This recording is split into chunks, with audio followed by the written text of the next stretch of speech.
Tema número 1. ¿Quién paga la campaña ilegal de Morena? Tema número 2. El crimen organizado en el 81% del territorio. Tema número 3. Ni para el dolor hay medicinas. Estos son los 3 temas que vamos a analizar hoy en el episodio número 70 de Factor Kaiser.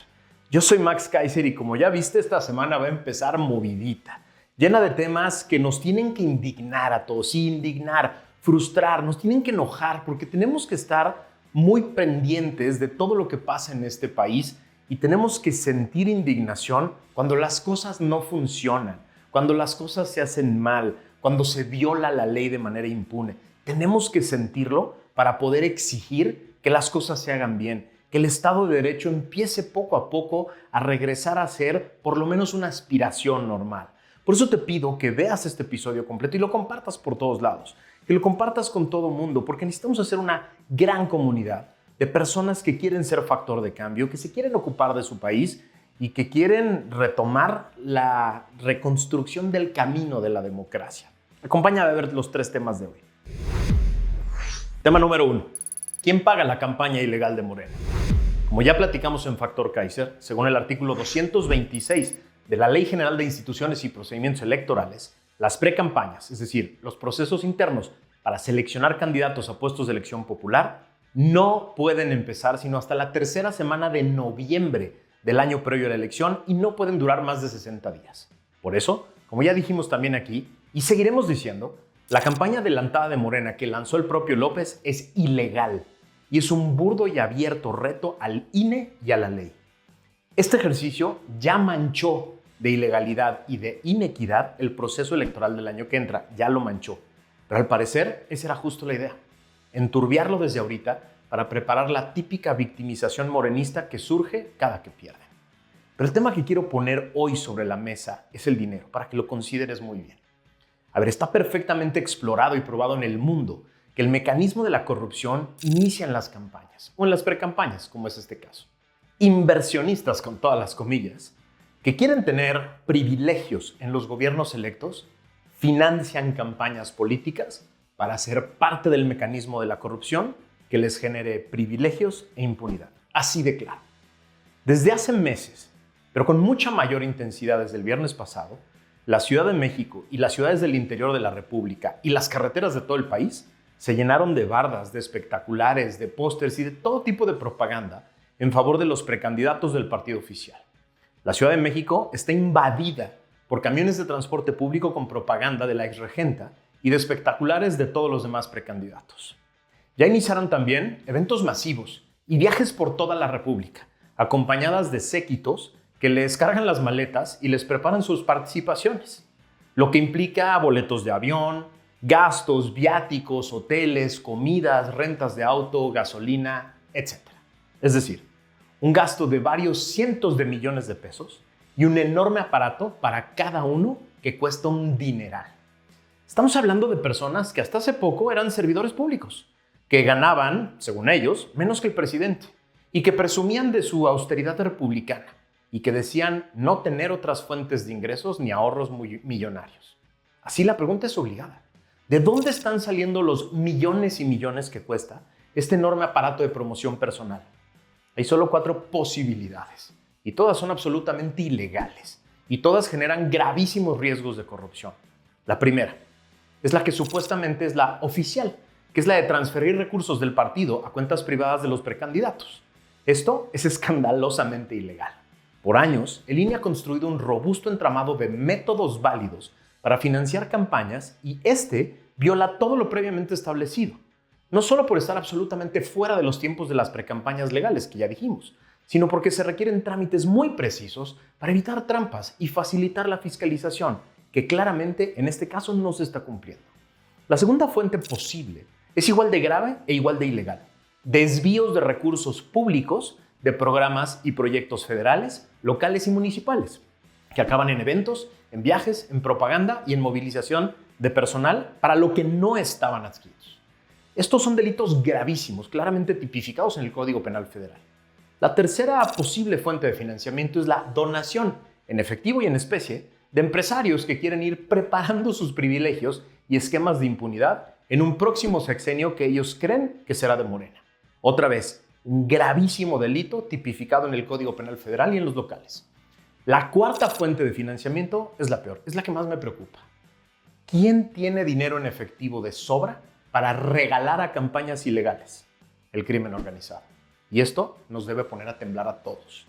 Si estoy equivocado y no son ninguna de estas cuatro fuentes ilegales de financiamiento, que lo prueben, que pongan a disposición del INE y del público todas sus fuentes de financiamiento, de cada espectacular, de cada pinta, de cada viaje, de cada llenado de gasolina, y dejen a la autoridad evaluar con precisión cada peso, y a nosotros también.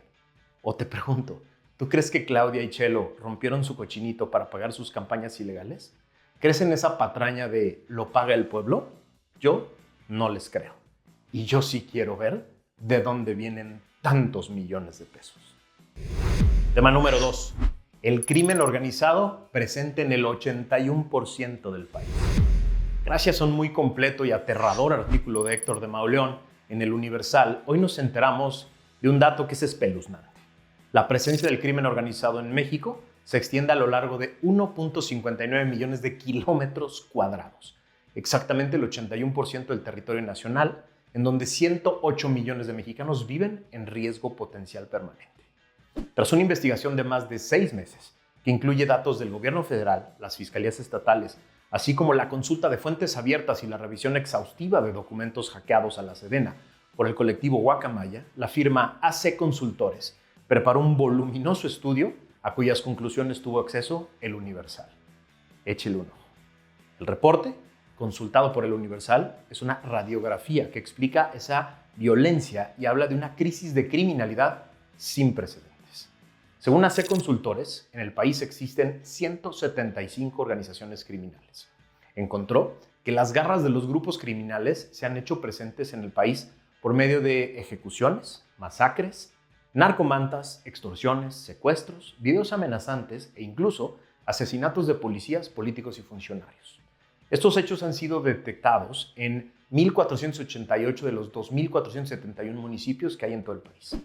Las organizaciones delictivas con mayor presencia en México son el Cártel Jalisco Nueva Generación y el Cártel de Sinaloa. El primero opera en 28 estados, el segundo en 24. Se ha detectado la presencia del Cártel del Golfo en 10, del Cártel del Noreste en 8, de la familia Michoacán en 7 y de los Zetas en 6. Esto es brutal. De los Templarios en 5, de los Chapitos en 4. Organizaciones menores, les dicen, como las de los Beltrán Leiva o el Cártel de Caborca, los Talibanes, los Rojos, los Salazar o los Viagras, actúan cada una más o menos en 3 estados.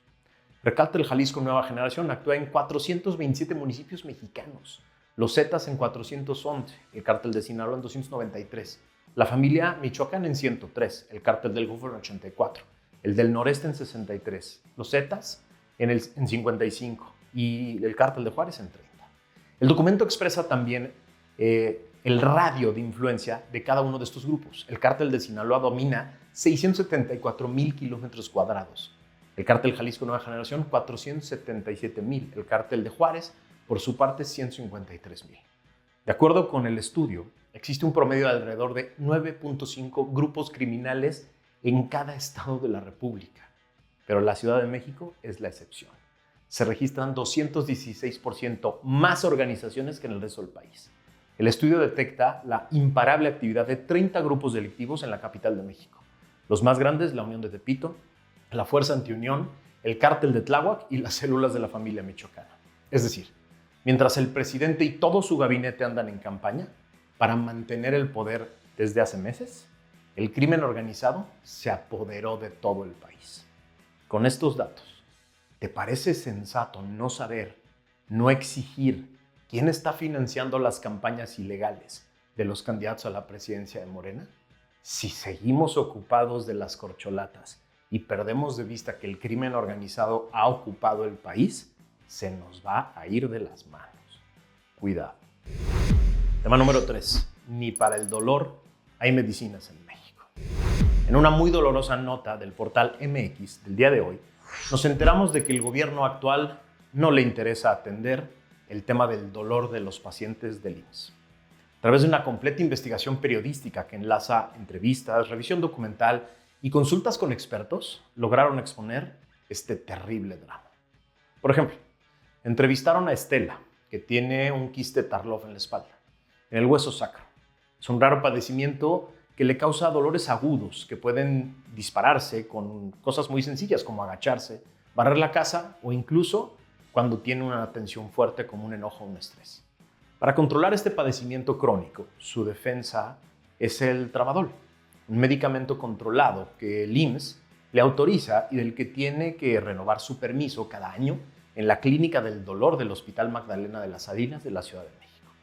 Sin embargo, en el IMSS casi nunca tienen el medicamento.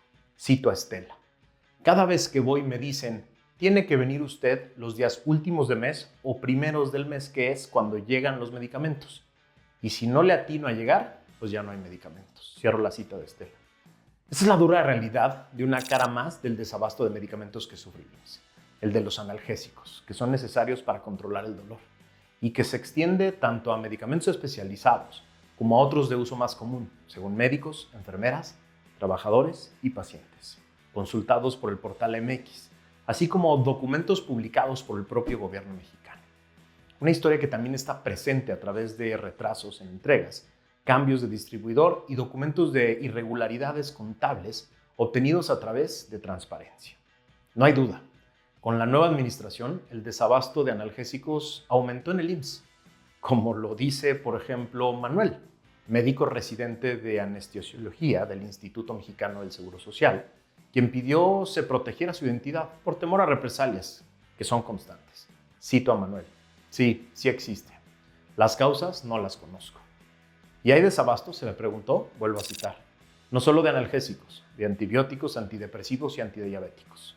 Su relato inicia en el área operatoria. Ahí es limitado el acceso a analgésicos, que pueden ser administrados por vía intravenosa. Solo contamos con metamizol y diclofenaco. El abasto de otros medicamentos como clonixinato de lisina y paracetamol es muy intermitente. Puede haber una semana sí y 4 no, dijo Manuel. Es decir, tal como en Dinamarca. Las opciones terapéuticas son limitadas, agrega. El control de dolor postoperatorio se vuelve más complicado, donde incluso tenemos que escalar a otro tipo de analgésicos, como los opioides. Cierro cita.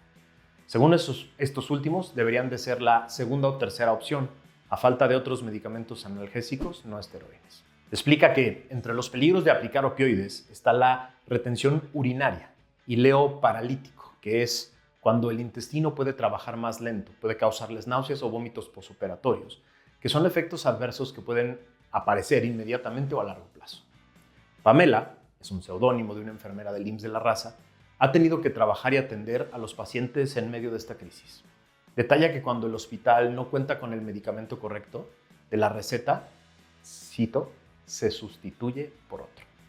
Esto ha afectado a los pacientes, cito otra vez, porque en ocasiones no llegan a tiempo los medicamentos y su tratamiento se va atrasando.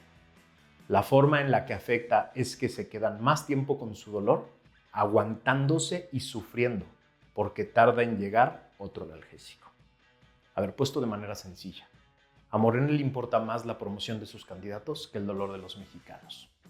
Llevamos una semana diciéndolo aquí. Ya nadie está gobernando. Todos están en campaña. Todos están gastando miles de millones de pesos en campañas que se adelantaron un año. Sí. En lugar de estar atendiendo directa y concretamente el dolor físico de los pacientes de México, mientras los subejercicios y los desvíos de recursos se dan en el IMSS y en otras instituciones para poder financiar otros proyectos, los mexicanos, los que confiaron en este gobierno, los que confiaron en un gobierno que les prometía salud pública gratuita para todos, combate a la corrupción, ellos, esos mexicanos, se tienen que aguantar el dolor. Así, aguantar el dolor. A mí sí se me quiebra la voz con esto. A mí sí me indigna de una manera que no puedo explicarles. Tengo por lo menos 2 años insistiendo en el tema del desabasto de medicinas, de lo brutal que ha sido para niños con cáncer, para mujeres con cáncer, para pacientes psiquiátricos. Hemos tratado este tema de todas las maneras que hemos podido y ha caído en oídos sordos. El presidente simplemente, enojado en sus mañaneras, dice ya mero, ya mero. 4 años diciendo ya mero. 4 años diciendo que lo va a solucionar. 4 años que ya implicaron daños gravísimos en la salud de muchas personas y muertes. Sí, 4 años de negligencia total, de negligencia criminal, que no se puede quedar así. 4 años que acabaron en esta tragedia y que hizo que todo el mundo se despreocupara. El propio Zoé Robledo, director del IMSS, ya le dijo adiós al instituto. Él ya está en campaña para la gubernatura de Chiapas. Y así todo el mundo. No podemos tolerar esto. No podemos permitir que se escojan gobiernos para que simplemente utilicen sus plataformas para buscar un cargo nuevo. Menos en el tema de la salud. Ahí no se puede jugar. Ahí no se puede jugar nunca. Por eso es importante que le entres a este tema. Lo compartas por todos lados. Que todo México se entere de lo que está sucediendo en los hospitales públicos. Aunque tú no los utilices. Aunque tú nunca vayas a ir a un instituto del IMSS, a un hospital del IMSS. Aunque tú nunca vayas a caer en alguno de los institutos de Morena que Morena ha destruido. México necesita de ti. Necesita que te preocupes por este tema y que lo muevas por todos lados.